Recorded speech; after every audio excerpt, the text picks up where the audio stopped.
Et salut à toi et bienvenue dans cette nouvelle vidéo. Aujourd'hui, on va s'occuper du couloir, donc on va accélérer le rythme, on va faire le couloir, les blocs portes, on va poser du placo. Le couloir c'est pas très grand, mais ça prend pas mal de temps mine de rien, parce que c'est que des petits morceaux, il y a beaucoup de coupes. Donc voilà, je te montre tout ça en images. Donc on va faire la contre-cloison qui est derrière moi, donc ça va être les accès aux deux salles de bain. Donc j'ai déjà fait la porte du WC, donc là je mets la contre-cloison et puis je vais fixer les portes directement dessus. C'est un petit peu délicat, il va falloir mettre en place les portes, bien régler la hauteur, il faut que ce soit bien d'aplomb, de niveau partout. Donc voilà, je te mets tout ça en accéléré parce que c'est relativement long de régler toutes les portes. Donc c'est parti, on y va.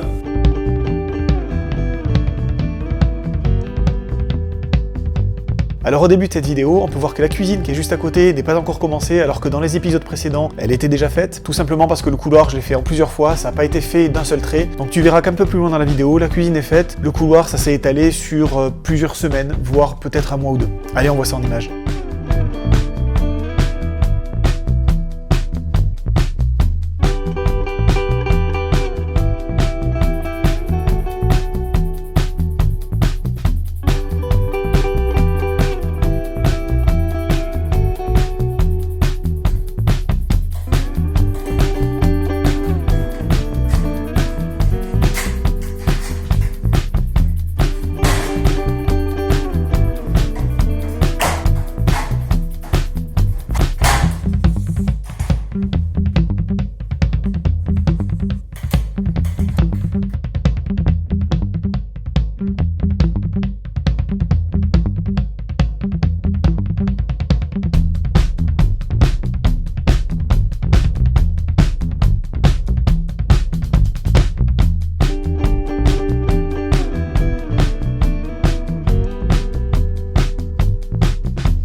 Bon voilà, la porte est posée, j'ai pas mal galéré pour la poser celle-ci, je sais pas pourquoi elle se réglait pas bien, donc voilà, il manque encore la traverse ici en haut que je vais poser après, donc là tu vois, voilà donc ici j'ai mis des vis à placo, c'est des vis de 25, alors bien sûr faut pas mettre plus long parce que sinon ça traverse, faut faire attention, donc des vis à placo de 25 tous les 30 cm à peu près, voilà jusqu'en haut, pareil en bas, je sais pas si tu vois le trait de laser, j'ai eu un petit problème, donc là il est bien aligné, là aussi.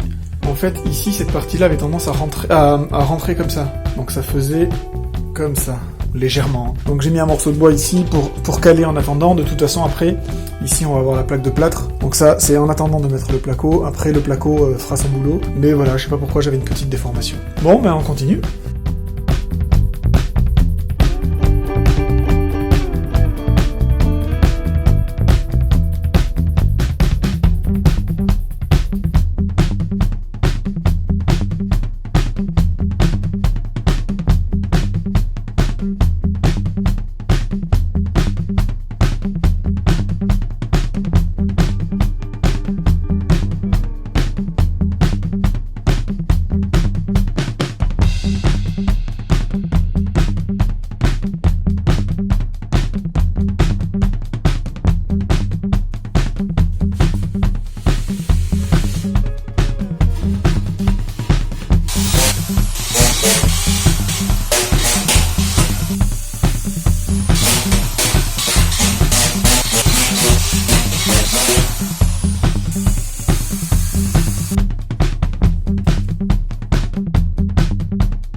on va faire un petit peu de plâtre. J'ai posé une plaque de placo dans le couloir et il y a un endroit où il faut reboucher. Je vais te montrer ça tout de suite. Pas très compliqué. Par contre, il faut faire très vite parce que ça sèche super vite. Enfin non, ça sèche pas. Ça prend super vite.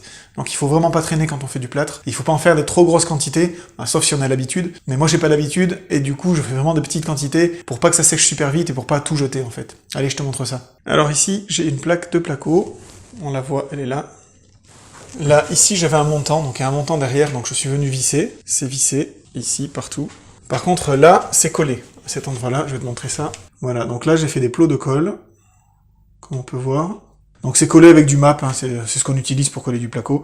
Ça marche super bien, c'est super solide, ça bouge pas, il n'y a pas de souci. Par contre ici, ça c'est mon mur fini, donc j'ai fait un petit ratissage. Je vais encore remettre une couche ou deux. Voilà, il est pas trop mal redressé. Ici, je vais mettre une bande d'angle. Peut-être que je rajouterai une bande ici si c'est pas assez large. Par contre, à l'intérieur, il faut le boucher. Donc je vais pas boucher ça avec du MAP, je vais le faire avec du plâtre. Voilà, donc je vais préparer ça.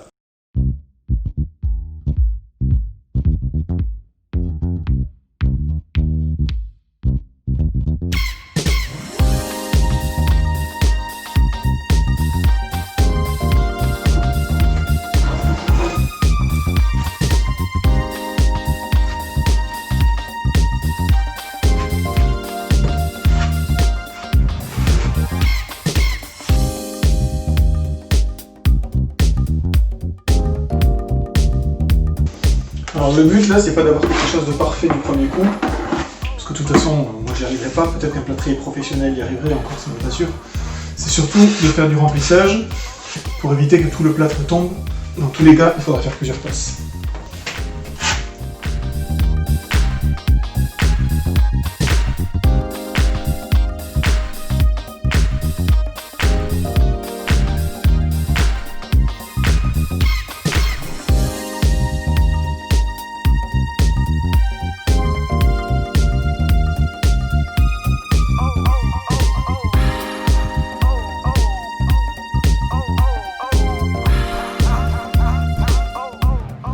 Alors derrière moi, il y a un rail qui soutient les montants du plafond autoportant. Donc si jamais tu n'as pas vu la vidéo sur la réalisation des plafonds autoportants, je t'invite à aller voir les premiers épisodes, c'est l'épisode 2 et 3 il me semble. Dans tous les cas, je te mets les liens ici. Donc on a ce rail au plafond, il va falloir le cacher, hein, sinon ça fait moche. Je te montre ça. Donc ici, on voit qu'on a ce qui supporte les deux montants transversaux du plafond autoportant. Donc ça, je vais le coffrer.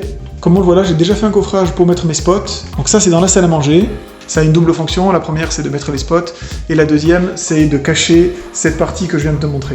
Alors du coup ici, là, je vais mettre un morceau de BA13 de la même largeur que ce côté-là, hein, pour avoir quelque chose de symétrique et qui esthétiquement soit sympa. Voilà, donc ça fait 30 cm, je remets un morceau de 30 ici, et on fait le coffrage. Allez, c'est parti.